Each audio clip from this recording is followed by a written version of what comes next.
Good morning class. Today we are going to study about lateral shift. इस video में हम आपको lateral shift के विषय में बताएंगे और ये रिफ्रैक्टिव इंडेक्स पर कैसे डिपेंड करती है, इसका रिफ्रैक्टिव इंडेक्स से क्या रिलेशन है, इसके विषय में हम आपको बताएंगे। lateral shift क्या होती है?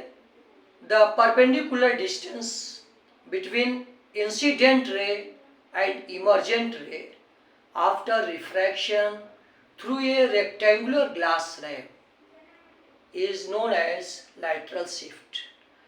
मान लीजिए कि यह एक जो है रेक्टेंगुलर ग्लास स्लैब है। कंसीडर ये rectangular glass slab of thickness T. यह एक रेक्टेंगुलर ग्लास स्लैब है जिसकी थिकनेस टी है। कंसीडर ये ray of light incident obliquely at the face A B, then after refraction as ray of light passes from rare medium to dense medium, from air to glass, it bent towards normal. ये normal की तरफ मुड़ जाती है।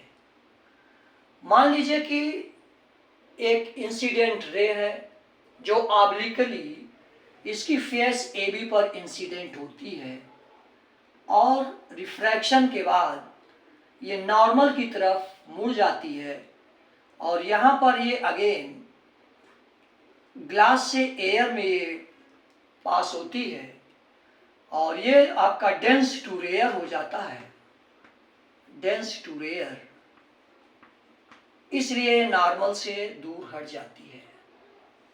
ऐसे तो इस तरह से यह इंसिडेंट रे है और ये इमर्जेंट रे है। अगर इंसिडेंट रे को आप ट्रेस करते हैं तो ये डिस्टेंस आपकी ये इंसिडेंट रे होती है। This is incident ray and this is refracted ray. इन दोनों के बीच जो परपेंडिकुलर डिस्टेंस होती है वो लैटरल शिफ्ट कहलाती है। ये नाम हम जो है ए बी सी यहाँ लिख देते हैं। ए रेक्टेंगुलर ग्लास स्लैब से इसका कोई लेना देना नहीं है, ए, और इसको हम पॉइंट बी मानते हैं। इस तरह से आपको हमने अभी तक बताया कि लैटरल शिफ्ट क्या होती है। Perpendicular distance between incident ray, ये आपकी इंसिडेंट रे है, ये हमने डॉटेड लाइन से दिखाया है। अगर ये रिफ्रैक्शन ना हो तो ये सीधे इस डायरेक्शन में निकल जाएगी। Perpendicular distance between incident ray and emergent रे, ये आपकी रिफ्रैक्शन के बाद जो इमर्जेंट रे है इस तरीके से दिखाया गया है। इसके बीच जो परपेंडिकुलर डिस्टेंस होती है लैटरल शिफ्ट होती है।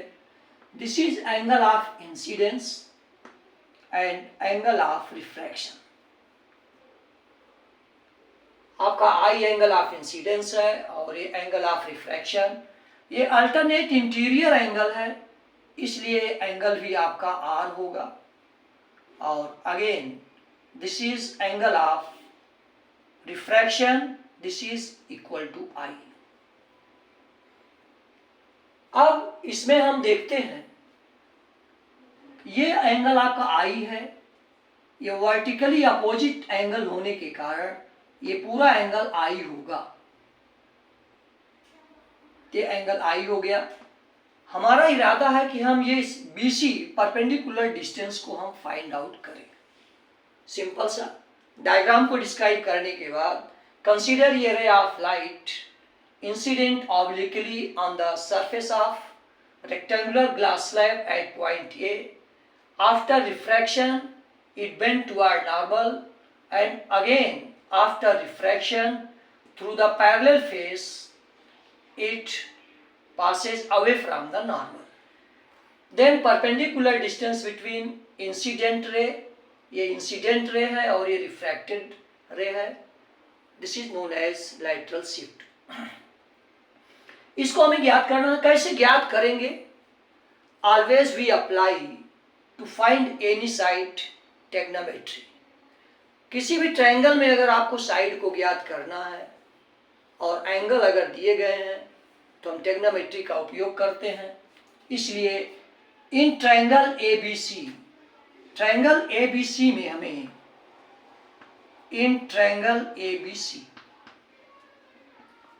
BC को फाइंड आउट करना है। इसलिए हम BC को फाइंड आउट के लिए इसको इस तरीके से लिखते हैं। BC साइड का रिलेशन लिखते हैं। ट्रिग्नोमेट्री का एप्लीकेशन यही है कि जिस साइड को हमें ज्ञात करना है उसको हम न्यूमरेटर की तरह लिख लेते हैं और कोई भी साइड जिसका रिलेशन हम फाइंड आउट कर सकते हैं उसको नीचे लिखते हैं। AB लिख लेते हैं, AB। तो यहां से आपको मिलता है P, this is perpendicular, BC is perpendicular and this angle is 90 degree. हमने परपेंडिकुलर डिस्टेंस फाइंड आउट करना है। ये परपेंडिकुलर डिस्टेंस आपको फाइंड आउट करनी है और इस तरीके से आपका हो जाता है H। This is perpendicular and this is height H। P upon H होता है साइन थीटा। साइन थीटा का मतलब ये वाला एंगल, ये एंगल कितना होगा? ये पूरा एंगल आपका I है, ये एंगल R है, तो ये बचा हुआ एंगल I माइनस R बचेगा, साइन I माइनस R। इस तरीके से BC इक्वल टू, यहां से हमें जो फाइंड आउट करना है, BC equal to AB sine I minus R। तो इस तरीके से हम BC को फाइंड आउट कर सकते हैं। AB हमें देखिए पता है कि नहीं पता है, AB भी हमें फाइंड आउट करना है। क्या करेंगे? किसी भी साइड को फाइंड आउट करने के लिए हम ट्रिग्नोमेट्री का यूज करते हैं। तो यहाँ AB को फाइंड आउट करना है, इसलिए हम इस ट्रायंगल में आ जाते हैं। AB जो है इस ट्रायंगल में आपको हम फाइंड आउट कर सकते हैं। Now in triangle ABD, now in triangle ABD trigonometry का एप्लीकेशन आप जानिए। जिस साइड को फाइंड आउट करना है उसको हम न्यूमरेटर के रूप में लिखते हैं AB, और इसमें यह साइड हमें पता है, इसकी थिकनेस हमें पता है, इसको हम डिनोमिनेटर के रूप में लिखते हैं। यह तरीका होता है किसी भी साइड को फाइंड आउट करने का। तो इस तरह से आपका आया H अपॉन B, ये आपका बेस हो जाता है। एंगल के सामने वाली साइड जो है परपेंडिकुलर होती है, तो आपका हो गया H, AB जो है हाइपोटेन्यूज, और ये आपका हो गया B। H अपॉन B जो होता है सेक थीटा होता है, सेक R। इसको अगर कॉस के टर्म में अगर हम यूज करते हैं, कॉस R इक्वल टू इसका रेसिप्रोकल होता है AD अपॉन AB। तो इस तरह से अगर AB को हम फाइंड आउट करते हैं, AB इक्वल टू हो जाता है AD अपॉन कॉस R। यही हमारा इरादा था। हमने AB को फाइंड आउट कर लिया है और इसकी वैल्यू पुट करके हम BC को ज्ञात कर सकते हैं। नाउ इसको हम मिटा रहे हैं। BC इक्वल टू AB की वैल्यू आई है AD इज द थिकनेस, इसको हमने T माना था, T upon cos R। AB की value, if angles are very small then we can take sin theta equal to only theta, so this can be taken as I minus R। और ये आपका हो जाता है angles are, if angles are very small, आप इसकी जगह sine theta लिख लेते हैं। Sine theta equal to only theta, और थीटा की जगह I माइनस R है, ये I माइनस R लिख दिया गया। Angles are very small then R equal to 0, R में भी टेकन है 0, इसको हम लिख सकते हैं cos 0, और cos 0 की वैल्यू होती है 1। ये हो गया आपका relation t i minus R. cos 0 की वैल्यू 1 हो गई। यहां से अगर हम i कॉमन लेते हैं, t i 1 minus R upon n, और r अपान n is taken as refractive index r अपान i। This is i common लिया गया यहाँ पर, ये 1 हो जाएगा, ये r अपान i अपान r जो होता है रिफ्रैक्टिव इंडेक्स होता है, एब्सोल्यूट रिफ्रैक्टिव इंडेक्स होता है, और इसकी जगह हम लिख सकते हैं t i 1 minus 1 upon n, where n is refractive index, this is lateral shift, और इसको हम लिखते हैं d से लिख रहे हैं डिस्प्लेसमेंट, lateral displacement या lateral shift।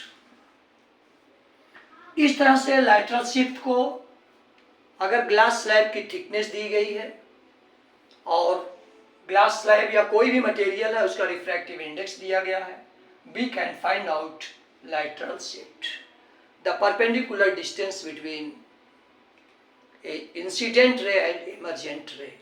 यहाँ से हम ये देखते हैं, अगर आपका किसी भी मटेरियल का रिफ्रैक्टिव इंडेक्स ज़्यादा होगा तो उसका रिफ्रैक्टिव इंडेक्स जो है वो कम होगा, इन्वर्सली प्रोपोर्शनल है ये। तो इस तरह से रिफ्रैक्टिव इंडेक्स अगर ज़्यादा होता है तो आपका लैटरल शिफ्ट कम होगी, और अगर आपका रिफ्रैक्टिव इंडेक्स कम होता है तो उसकी लैटरल शिफ्ट ज़्यादा होती है। तो this is more about lateral shift।